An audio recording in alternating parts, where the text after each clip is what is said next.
A matter of balance. A fine line, the horizon. Everything at eye level, a tightrope to be walked. Look up and the sky is a messy closet of stars, clouds. Look down and nature is a minefield exploding. Who can walk on this with only the inner ear holding ground at bay? It's a teetering balance I maintain with my clubbed left foot and my right brain. What is there to fall into anyway? Not love. No safety nets there. The casualties of that high wire act clutter the landscape, their tangle a bone sculpture. Balance. One foot in front of the next. Push palms out against the air.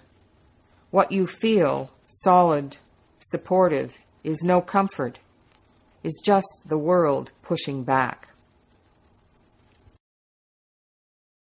Edges. Bats bounce their adaptation off the nothingness that is rock, trees, subtlety of telephone wire. I have overcome my aversion to night crawlers and the brown-legged or legless things that stage their performance across the night. Study their choreography, the way they hug cliff walls, unharmed, their anticipation of obstacles, foreknowledge of edges. To cut them open and feast, native style, on their tiny hearts, sun-dry their brains and ears to be taken with honey as tea, to drink in, siphon their grounds through my teeth, feel them move in the blood, the brain, sensing their way to its edges.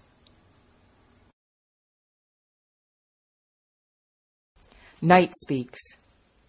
This is what I want when I want perfectly, when desire is a sleek animal bred for cold.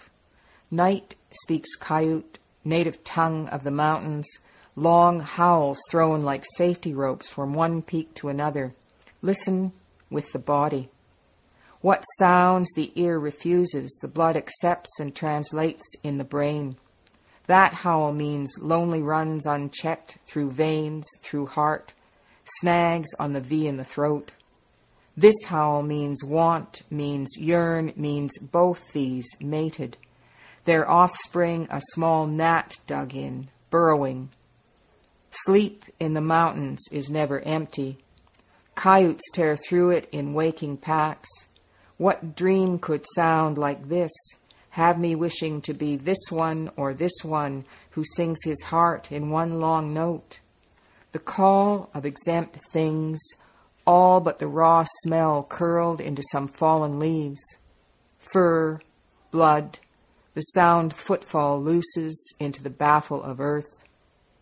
That one note, its pitch the cracking that empties night, the sound a soul makes thrown against the sky. In some it comes up through dreams like air through water. In others it rears, is felt in the fingernails, the teeth. That lone note is the history of singing, the reason mouths grope like hands around the air. The heart buoyed up. Snow refuses my footprints. The day is that stubborn, that cold. I look back for impressions and realize I don't want to know where I've been anyway. Wind picks itself up, whirls the way we sometimes make our bodies dance against dark. No keeping out some kinds of cold. Ahead is always a better place, stone hearth, pretending a hold on warmth. I sit down, turn my back to the flame. I used to believe in light. I saw the heart buoyed up like a sail full of sky. Now land in this journeying across, hope everywhere else. What could the heart know anyway of air, light, a gloved fist thrust deep in the body's pocket, shoulders swallowing neck, head bent against the cold, hands clenching, unclenching, our words saying love, saying home, freeze in front of us. We walk into them, and they shatter like crystal. The pre-geography of snow.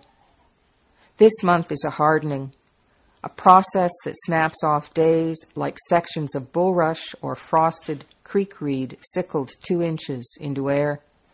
This creek I will walk on when the month has completed itself into ice.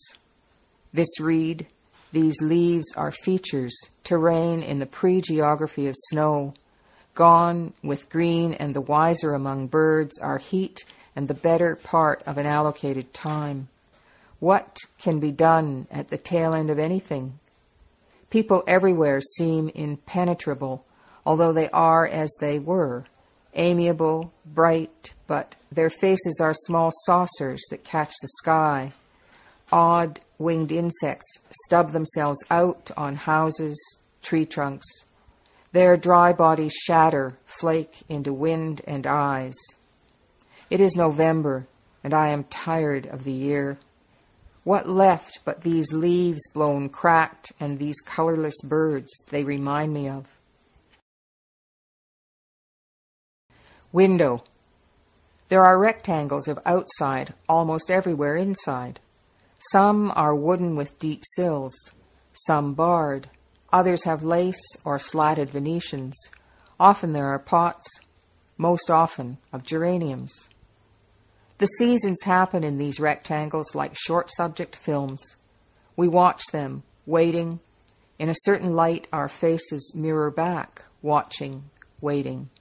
We do not understand this reflection or why it is not the main attraction.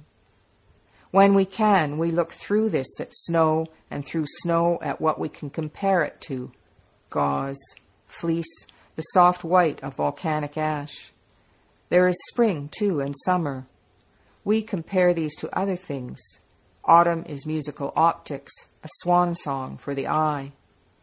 This January window I must look through and past. Too often lately I have obscured my view.